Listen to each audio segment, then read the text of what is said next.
In this week's Confident English lesson, we're going to explore tag questions in English, those short little question words that come at the end of a statement, turning a sentence into a question. For example, think about a conversation in English you had recently. Do you remember anyone adding something like, "Isn't it? Don't you? Doesn't she?" at the end of a statement? Each of those is an example of a question tag.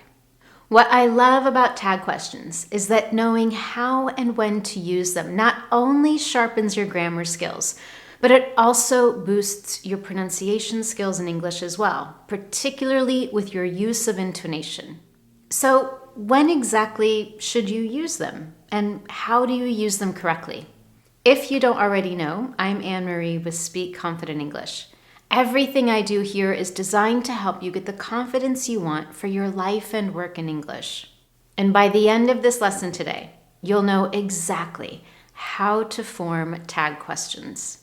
In fact, you'll be equipped with 5 specific circumstances or situations in which we tend to use tag questions so that you can insert them into your English conversations easily.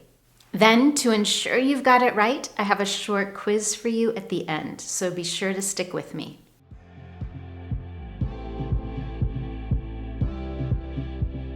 Let's start with a quick review of what tag questions are, just to make sure we're on the same page. Tag questions appear in the form of a statement with a small question tagged at the end. This means it's been added on to the end of a statement as an afterthought and for a specific purpose. As I mentioned earlier, some common examples include, "Don't you? Isn't he? Doesn't she? Wouldn't you?" And when we use tag questions, they tend to follow this structure: your statement, and then an auxiliary verb or modal, and the subject. For example, "This color's beautiful, isn't it?" The add-on of "isn't it" might be confusing, and you may wonder, why exactly do English speakers add on this extra question at the end? Why go to the trouble? Why not just ask the question directly? For example, "Do you think this color's beautiful?" Those are all valid questions, and I have some answers for you. Let's take a look at 5 specific reasons tag questions are used. Reason number 1, question tags seek information. Like any question we might ask, tag questions are gateways to getting more information from others. For example, imagine you're going to buy a new phone, but the warranty details are a little foggy or unclear. To learn whether or not water damage is covered, you might ask, "The warranty does cover water damage, doesn't it?" Now, in that example, did you notice that my statement was positive? The warranty does cover water damage. And then the question tag was in the negative form, doesn't it? When we use question tags, there's an important thing to remember. If the statement is positive, the warranty does include water damage, then the question tag is in the negative form. We can also reverse this. For example, "You wouldn't happen to know the time, would you?" In this example, the statement is in the negative form and the question tag is in the positive. And now let's move on to reason number 2. Tag questions can be used to request or ask for a favor. Before we look at this, before we look at how to politely use tag questions to request something, let's pause and reflect on intonation. In the examples I shared with reason number 1, you may have noticed that I used rising intonation at the end, just like we would with typical questions in English. In rising intonation, our pitch goes up when we speak.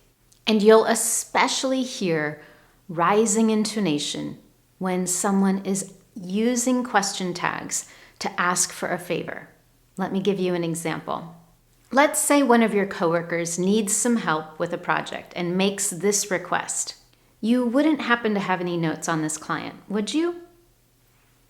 Listen again and see if you can hear that rising intonation at the end. "You wouldn't happen to have any notes on this client, would you?" In that example, not only am I using that rising intonation at the end, but I'm also following our typical tag question structure. I have my statement, then an auxiliary or modal verb, and the subject. Alternatively, you can also form a request by using an imperative statement followed by will, would, wouldn't, or won't, and the subject.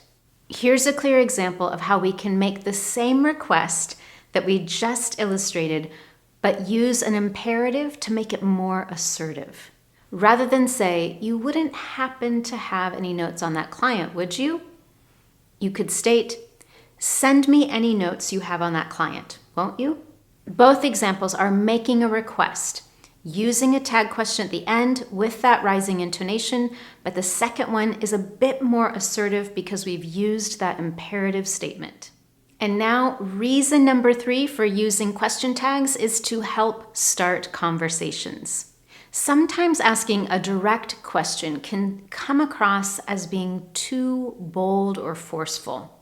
And in those circumstances, tag questions are a great way to ask conversation questions in a more subtle way. Let me give you an example. Imagine that someone new has joined your team at work. Instead of catching someone off guard and directly asking, "Are you doing okay?" you could use a more subtle approach with a tag question. For example, "There's quite a bit of information to process, isn't there?" This is a great way to start a conversation or keep it going. And just as you may have noticed in my previous examples, I'm still using that rising intonation with the question tag.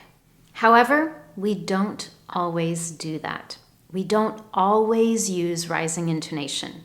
Let's take a look at reason number 4 for using question tags and how we might adjust our intonation. We can use question tags to confirm facts and assumptions. Imagine you've invited someone for dinner and the day before you want to reconfirm that they'll be able to come. You might do that by asking, "You're still coming for dinner tomorrow, aren't you?" Did you notice the continued use of rising intonation? That's because this question indicates that you're curious to know the answer and you're aiming to confirm an assumption. On the contrary, English speakers use falling intonation with the question tag when they want to confirm and emphasize. Here's what I mean. Let's say that as a parent, you're aware that your daughter is falling behind in school. Her grades are not as good as they should be because she's not dedicating her time to study. When you go to a parent-teacher conference, you might say, "Stephanie has fallen behind, hasn't she?" Listen again.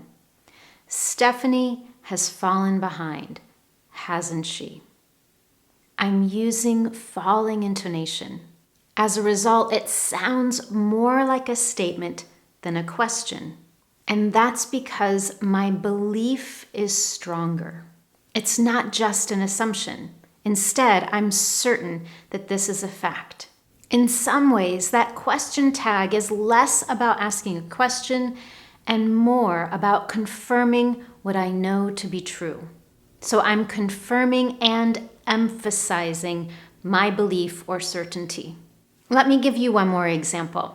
Let's say that you're having that dinner party that we talked about where you confirmed that someone would be able to come, and then it's the day of your dinner party.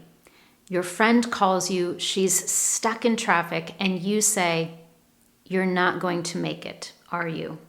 My intonation's going down. I'm confirming and emphasizing what I believe to be true because she's stuck in traffic. You're not going to make it, are you? And with that, let's move on to reason number 5 that English speakers use question tags, and we'll continue to look at the use of falling intonation. The 5th reason for using tag questions is to lighten the mood. When we talked about reason number 3, starting a conversation, we highlighted that tag questions can dampen the awkwardness or the abruptness of a direct question. In the same way, English speakers use tag questions to minimize any negativity or frustration in a conversation. On top of that, we're able to insert humor through the use of dramatic hyperbole. A hyperbole is an exaggerated statement, something that we are not meant to take literally. When you seek to do this, you can use this structure: your hyperbole, an auxiliary verb, and your subject. Here's an example. Let's say that you are in a group of friends trying to make plans to get together, but everyone has different preferences, different schedules, so finding a day and a time to get together has become extremely complicated. And after a lot of back and forth, there's a bit of tension and frustration there. To help lighten the mood, you might say, "This feels a bit like herding cats, doesn't it?" In this example, I've done two things. First, I used a hyperbole or an exaggerated statement. And second, I used falling intonation to humorously acknowledge something everybody is thinking or feeling. And with that, you have 5 fantastic reasons to use tag questions in English. Let's do a quick recap. Reason number 1, to seek information. Reason 2, request or ask for a favor. Reason number 3, start a conversation in a more subtle way. Number 4, confirm assumptions and facts. And number 5, to lighten the mood. Now, let's do a quick quiz to see how well you understand all these reasons and to ensure your accuracy using tag questions. I have 4 questions for you in this quiz.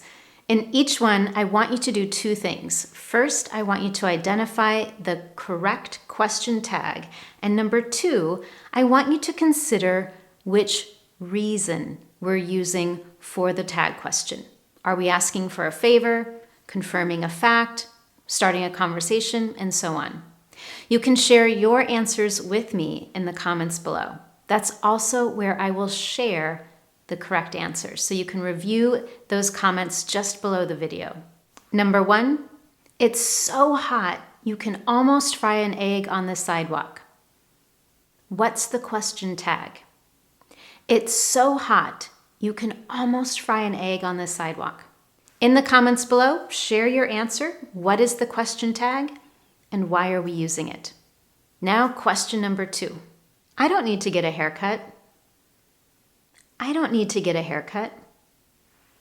Again, finish that with a question tag. And number 3, beauty exists within the eye of the beholder. How would you finish that with a question tag? And number 4, our last question in the quiz. In this one, I have a little bit more information I want you to fill in. You happen to have time to help me with this client. What do you think is missing there? Again, you can find my answers in the comments below to confirm your answers. As always, if you found this lesson helpful to you, I would love to know. And there's one very simple way that you can tell me. Give this lesson a thumbs up here on YouTube. And while you're at it, subscribe to my Speak Confident English channel so you never miss one of my Confident English lessons. Thank you so much for joining me, and I look forward to seeing you next time.